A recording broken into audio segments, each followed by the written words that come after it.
Agora, a questão econômica tem sido o principal desafio. A gente sabe que a Argentina está numa situação extremamente delicada, para dizer o mínimo, né, com uma taxa de inflação que em 12 meses passou dos 140%.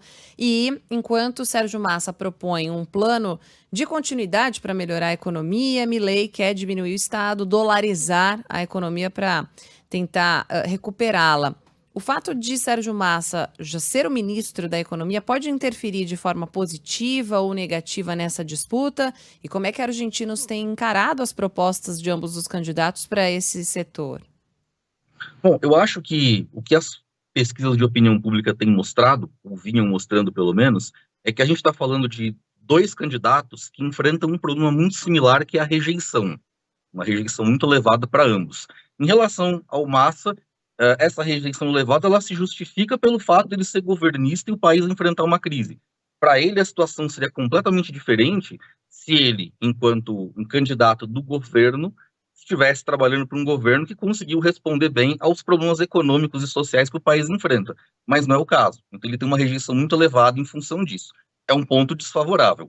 O ponto favorável, se é que dá para chamar dessa forma, é o fato de que, sendo governista e vindo de uma tradição política que já é relativamente consagrada na Argentina, é possível entender o que ele realmente pretende fazer na prática, caso ele seja eleito.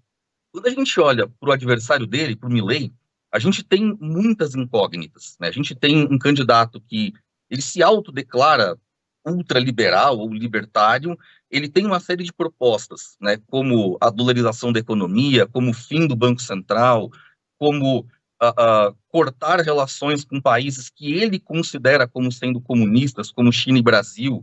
A gente tem esse tipo de proposta que eventualmente pode agradar a uma parte do eleitorado, uma parte que já é mais radicalizada ou que está mais radicalizada. O problema desse tipo de discurso, e é o que talvez faça com que o teto dele seja baixo, é como convencer os moderados de que esse é um projeto que realmente funciona, de que esse não é um projeto que vai prejudicar ainda mais uma economia já sensível. Então, eu tinha falado anteriormente que o primeiro turno ele foi marcado por uma alta taxa de abstenção, né? Eu acho que uma coisa que preocupa as campanhas, na verdade, tem duas coisas que preocupam as campanhas, né? Como é que você converte nessa reta final um eleitor indeciso, um eleitor que eventualmente olha por Massa e faz uma série de críticas, não pelo Massa candidato, mas sim pelo fato de que ele está ligado a um governo que não conseguiu superar a crise, e, ao mesmo tempo, é o eleitor indeciso que olha para o Milei com uma grande interrogação, com uma grande dúvida se esse tipo de proposta mais ultraliberal, de fato, vai funcionar para a Argentina. E a outra preocupação das campanhas é olhar para essa abstenção.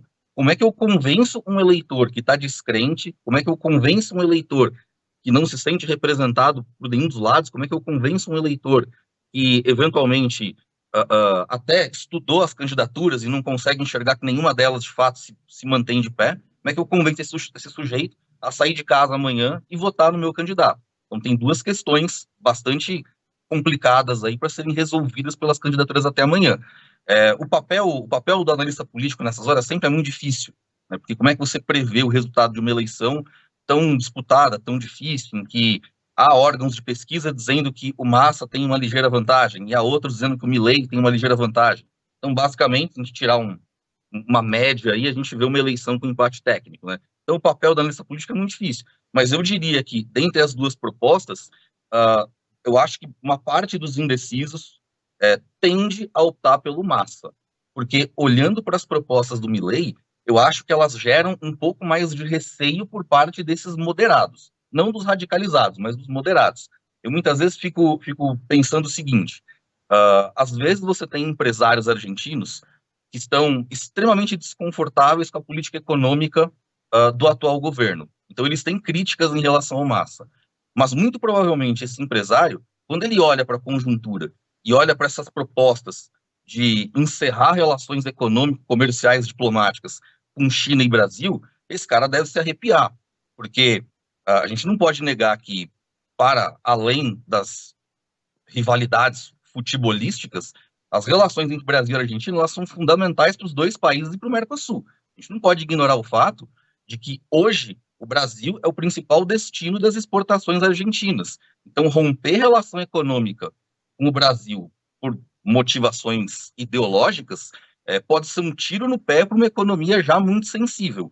Então, eu fico imaginando que deve ter empresário argentino hoje desconfortável com os projetos, desconfortável com as candidaturas, mas o discurso do Milei talvez seja menos convidativo para esse sujeito. E eu imagino que isso se reproduza na mente de outros indecisos moderados que existem na Argentina hoje. Então, se eu tivesse que dar um chute, e é só um chute, né, como eu falei, o papel do analista é muito ingrato nessas horas, eu diria que, independentemente dos problemas, a candidatura do Massa, ela pode ganhar um pouco de impulso nessa reta final, justamente se a campanha estiver conseguindo dialogar bem com esses eleitores moderados. Eu, enfim, digo isso, inclusive, olhando para a última semana e meia de campanha. O Milei andou baixando o tom no discurso.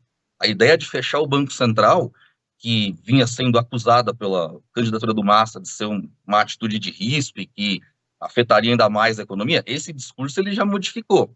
Então, eu acho que existem pontos ali que ele viu, que a campanha viu, que eram pontos fundamentais de serem suavizados justamente para dialogar com esses moderados. Então, eu acho que nesse aspecto a campanha do Massa ela é mais convidativa.